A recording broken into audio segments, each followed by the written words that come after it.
4일 의왕우리교회 새벽예배에 함께 하시는 모든 성도님들을 이 시간 환영하고 축복합니다. 이 아침에 우리가 함께 나눌 말씀은 시편 54편 1절에서 7절까지 말씀입니다. 함께 읽도록 하겠습니다. 하나님이여, 주의 이름으로 나를 구원하시고 주의 힘으로 나를 변호하소서. 하나님이여, 내 기도를 들으시며 내 입의 말에 귀를 기울이소서. 낯선 자들이 일어나 나를 치고 포악한 자들이 나의 생명을 수색하며 하나님을 자기 앞에 두지 아니하였음이니이다. 하나님은 나를 돕는 이시며 주께서는 내 생명을 붙들어 주시는 이시니이다. 주께서는 내 원수에게 악으로 갚으시리니 주의 성실하심으로 그들을 멸하소서. 내가 낙헌제로 주께 제사하리이다. 여호와여, 주의 이름에 감사하오니 주의 이름이 선하심니이다. 참으로 주께서는 모든 환난에서 나를 건지시며 내 원수가 보응받는 것을 내 눈이 똑똑히 보게 하셨나이다. 아멘. 다윗은 하나님께서 사울을 이어서 이스라엘의 2대 왕으로 세운 사람이었습니다. 하지만 다윗이 왕이 되는 과정은 쉽지가 않았습니다. 우선 이스라엘의 초대 왕이었던 사울은 하나님의 이러한 선택을 받아들이지 않았습니다. 사울은 군사들을 보내서 다윗을 죽이려 하였고, 다윗은 그런 사울을 피해 10년 동안이나 도망자로 살아야 했습니다. 사무엘상에서는 다윗이 10년 동안 어떻게 도망자 생활을 하였는지 자세하게 기록하고 있습니다. 오늘 우리가 읽은 이 시편 54편은 다윗이 그런 도망자 생활을 하는 가운데 쓴 시 중에 하나입니다. 오늘 시편에서는 당시 다윗의 상황이 얼마나 다급했고, 또 다윗이 자신을 잡으려는 사람들에 대해서 얼마나 큰 분노를 가지고 있었는지가 잘 드러나 있습니다. 다윗은 하나님께 자신을 이 위기에서 구원해 달라는 요청을 할 뿐만 아니라 지금 자신을 대적하고 있는 그 원수들을 엄하게 심판해 달라고 간절히 요청하고 있습니다. 다윗이 이와 같은 기도를 드린 것은 다윗이 당시 매우 억울한 상황 가운데 처해 있었기 때문입니다. 다윗은 사울 왕을 피해 도망다니는 중에도 이스라엘 백성들에게 수많은 선을 베풀었습니다. 이스라엘 마을이 블레셋 사람들에게 약탈당하고 있다는 소식을 들은 다윗은 위험을 무릅쓰고 달려가서 블레셋 사람들을 물리치고 이스라엘 백성들을 구원해 주었습니다. 그런데 얼마 지나지 않아서 어떠한 사람이 다윗이 그 마을에 숨어 있다라는 소식을 사울 왕에게 알렸습니다. 이 소식을 들은 사울 왕은 수많은 군사들을 이끌고 다윗이 숨어 있는 그 마을로 찾아왔습니다. 그러자 다윗에게 구원을 받았던 마을 사람들은 다윗을 구원하기는커녕 오히려 다윗을 붙잡아서 사울 왕에게 넘기려 하였습니다. 다윗은 마을 사람들을 피해 겨우 십광야라는 곳에 와서 숨게 되었습니다. 이때 여러분, 다윗의 마음이 얼마나 억울하고 참담했을까요? 목숨을 걸고 마을 사람들을 구원해 주었는데 지금 그 사람들에게 배신을 당하게 된 것입니다. 이런 쓰라린 마음을 가지고 있는 다윗에게 또다시 위기가 찾아왔습니다. 십광야 근처에 살고 있는 주민들이 사울 왕을 찾아가서 다윗이 지금 이 광야에 숨어 있다라고 또다시 밀고를 한 것입니다. 다윗은 또다시 사울 왕을 피해 도망을 칠 수밖에 없었습니다.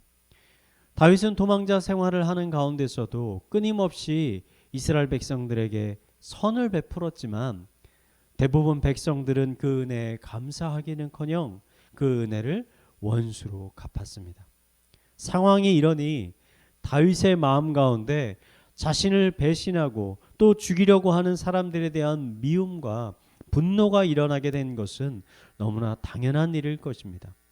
우리가 시편을 읽으면서 발견하게 되는 원수와 대적을 엄하게 심판해달라고 요청하는 시편들은 대부분 이런 상황 가운데 기록된 것들입니다. 대부분 다윗과 같은 상황에 처하게 되면 대부분의 사람들의 마음속에는 낙심하는 마음과 절망하는 마음이 가득 차게 됩니다. 하지만 다윗은 놀랍게도 이러한 계속되는 배신과 절망 가운데서도 그는 포기하지 않고 낙심하지 않았습니다. 오히려 새로운 희망과 소망을 발견하는 것처럼 보입니다. 그리고는 하나님을 오히려 찬양합니다. 다윗은 자신이 그렇게 고백할 수 있는 이유를 시편 54편 7절에 다음과 같이 고백합니다. 참으로 주께서는 모든 환난에서 나를 건지시고 내 원수가 보응받는 것을 내 눈이 똑똑히 보게 하셨나이다. 다윗은 하나님에 대한 절대적인 믿음과 신뢰를 가지고 있었습니다. 현재 상황이 너무나 절망적이지만 하나님께서 분명 자신을 이런 절망적인 위기 가운데서 구원해 주실 것이라고 굳게 믿고 있었던 것입니다. 다윗은 그 이유를 하나님께서 이전에도 나를 구원해 주셨기 때문에 이번에도 나를 구원해 주실 것이라는 고백을 하나님께 드리고 있습니다. 과거 하나님께서 자신을 구원해 주셨던 그 사실들을 그는 떠올리고 있는 것입니다. 저는 이것이 우리가 끊임없이 말씀을 읽고 묵상해야 하는 중요한 이유 중에 한 가지라고 생각합니다. 다윗이 위기 상황 속에서도 희망과 소망을 잃지 않은 것은 과거 하나님께서 행하셨던 놀라운 그 구원의 역사를 그가 똑똑히 기억하고 있기 때문입니다. 다윗은 그 기억을 통해 과거 놀라운 일을 행하셨던 하나님께서 분명히 앞으로도 자신의 삶 가운데 놀라운 일들을 행할 것이라는 것을 믿게 되었고, 이를 통해 희망과 소망을 다시 한번 발견하게 된 것입니다. 사무엘상의 말씀을 우리가 읽어보면 하나님께서는 결국 이런 절망 가운데 처해 있던 다윗을 사울 왕과 원수들의 손에서 구원해 주셨습니다. 그리고 다윗에게 약속해 주셨던 것처럼 그를 이스라엘의 왕으로 세워 주셨습니다.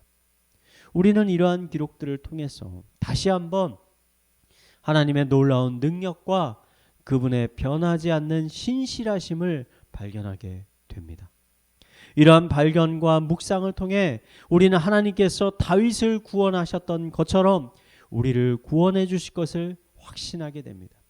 아무리 어렵고 절망적인 상황이 있더라도 다윗과 같이 심지어 선을 베푼 사람들에게 배신을 당해 큰 위험과 어려움 가운데 처해 있을지라도 결국 하나님께서는 우리를 구원하여 주시고 승리케 하여 주실 것을 우리는 믿게 되는 것입니다.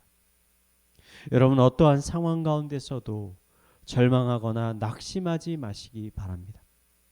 죄악의 영원한 심판 가운데서 우리를 구원하신 하나님께서 여러분과 저를 또다시 구원해 주실 것입니다.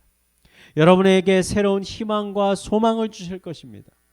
다윗과 같이 여러분을 하나님의 영광스러운 백성, 하나님의 자녀로 다시 한번 일으켜 세워 주실 것입니다. 오늘 하루도 이러한 하나님의 구원하심의 은혜가 여러분의 삶 가운데 충만하게 부어지기를 이 시간 마지막으로 축원드리겠습니다. 이 시간 우리 말씀을 묵상하며 기도하도록 하겠습니다. 하나님께 이 시간 다윗과 같은 심령으로 기도하시기 바랍니다. 나를 하나님의 거룩한 자녀 백성 삼아 주심에 감사를 드립니다. 모든 상황 가운데 하나님을 더욱 신뢰하게 의지하게 하여 주시고 낙심과 절망 대신 희망과 소망을 발견하게 하여 주시옵소서. 모든 대적들의 공격 가운데 우리를 안전하게 지켜주시고 오히려 그들과 싸워 승리케 하여 주시옵소서. 이러한 기도 제목을 가지고 우리 함께 기도하도록 하겠습니다. 기도하시겠습니다. 하나님 아버지, 다윗을 지키셨던 하나님 아버지, 다윗을 만나 주셨던, 다윗을 구원하였던 하나님 앞에 이 시간 겸손히 주님께 나아갑니다. 변함없으신 주님, 신실하신 주님, 우리를 사랑하셔서 죄악 가운데 구원하신 그 하나님의 공일하심과 자비하심과 사랑하심에 의지하며 주님 앞에 나아갑니다. 이런 저를 공의히 여겨주시고 하나님의 무한하신 사랑과 자비하심으로 아버지 우리의 심령을 만져 주시옵소서. 아버지 절망스러운 상황 가운데, 아버지 어려운 상황 가운데 처해 있는 주님의 거룩한 백성들이 있다면 그들의 삶을 위로하여 주시고, 아버지 모든 대적들의 공격 가운데 그들을 지켜주시고, 아버지 그들을 승리케 하여 주시옵소서. 다윗이 다시 한번 회복되어서 하나님의 거룩한 왕이 되었던 것처럼 우리들의 삶도 다시 한번 하나님의 은혜로 회복되어져서 하나님의 거룩한 백성, 하나님의 승리하는 백성으로 일어설 수 있도록 하나님께서 우리에게 축복과 은혜와 보호하심을 허락하여 주시옵소서. 이를 통해 하나님께 더욱더 감사하게 하여 주시고, 하나님을 경배케 하여 주시고, 하나님께 예배케 하여 주시고, 하나님을 찬양하는 주님의 자리를 낼 수 있도록 인도하여 주시옵소서. 우리 이어서 교회를 위해서 기도하겠습니다. 이번 주 주일부터 다락방 모임이 다시 시작이 됩니다. 지난 1년간 코로나로 인해 우리가 자주 모이지 못했는데 이번 해에는 다락방의 모임이 더욱더 활성화되게 하여 주시옵소서. 다락방 모임을 통해 성도 간의 교제와 사랑이 회복되게 하여 주시고 더욱 깊어지는 시간이 되게 하여 주시옵소서. 이 시간 우리 다락방 모임을 위해서 함께 기도하도록 하겠습니다. 기도하시겠습니다. 하나님 아버지, 우리 다락방 모임을 위해서 기도하며 나아갑니다. 다락방 모임 가운데 하나님 충만하게 임재하여 주시옵소서. 하나님의 성령을 충만하게 부어 주시옵소서. 말씀으로 충만한 시간 되게 하여 주시고 기도와 찬양이 충만한 시간 되게 하여 주시옵소서. 하나님이 주신 그 마음을 가지고 아버지 성도 간의 깊은 교제가 있게 하여 주시고 서로를 위해 중보할 수 있도록 하여 주시고 서로를 섬길 수 있는 시간 되게 하여 주시옵소서. 그 시간을 통해서 하나님의 거룩한 교회와 공동체들이 더욱더 굳건하게 서갈 수 있도록 인도하여 주시옵소서. 그 시간을 통해서 더욱더 교회를 위해 중보할 수 있도록 하여 주시고 아버지 그 시간들을 통해서 복음들이 더욱더 굳건하게 아버지 선포되고 아버지 더 깊어지는 시간들 될 수 있도록 주님께서 인도하여 주시옵소서. 아버지 다락방 모임을 인도하는 우리 순장님 가운데 하나님께서 능력을 주시고 기쁨을 주시고 그 마음 가운데 담대함을 주셔서 하나님의 마음을 가지고 그리스도의 마음을 가지고 다락방 모임을 인도할 수 있도록 주님께서 아버지 축복하여 주시옵소서. 우리 이어서 자신의 가정과 또 사회와 개인의 기도 제목들을 가지고 함께 기도하도록 하겠습니다. 기도하시겠습니다. 하나님 아버지, 우리의 가정을 위해서 기도합니다. 가족들을 위해서 기도합니다. 그들의 안전을 지켜주시고 건강을 지켜주시고 믿음을 주님께서 지켜주시옵소서. 가정 가운데 하나님의 나라가 선포될 수 있도록 하여 주시고 말씀이 충만한 가정, 아버지 찬양이 충만한 가정, 기도가 충만한 가정 될 수 있도록 주님께서 인도하여 주시옵소서. 아직 구원의 확신이 없는 하나님을 만나지 못한 가족원들을 주님께서 만나주시고 그들에게 복음이 전해질 수 있도록 주님께서 인도하여 주시옵소서.